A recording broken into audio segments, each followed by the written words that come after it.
So today, Outside the Classroom is focusing on the election. ABC 7 host and meteorologist Ryan Miller joins us live now in Arlington with today's lesson. Ryan?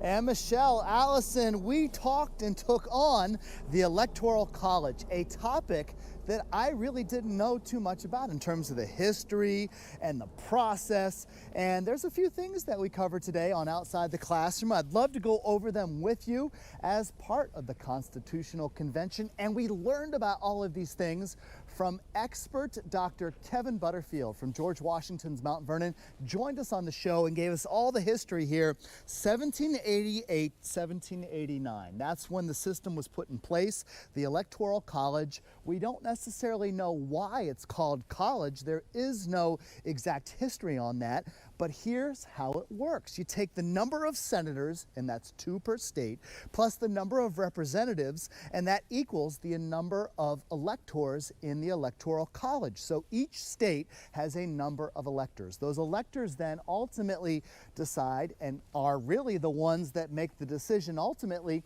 on who becomes president of the United States. Now, there's controversy with the Electoral College, and we drew this out and mapped it out. Here's one of the criticisms against the Electoral College. California, a huge state with lots of people, actually has a fair number, almost 54, we believe, 54 electors that determine and cast their vote.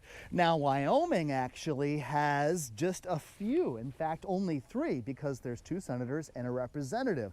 So if you think about it, the number of people in California with 54 electors, their vote gets muted just a little bit by a state like Wyoming. With such few people and 3 electors, you get more power per person per vote. So that's one of the criticisms. But we also took on and learned some things about the Electoral College as well that I never knew, actually. And one of those points is in Washington, D.C. It took a constitutional amendment, the 23rd Amendment, to give electors to D.C.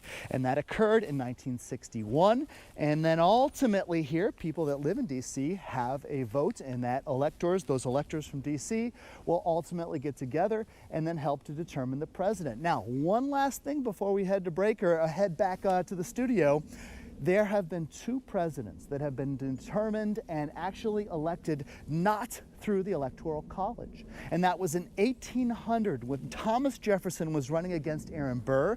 That ended up in the House of Representatives, and the House voted Jefferson president.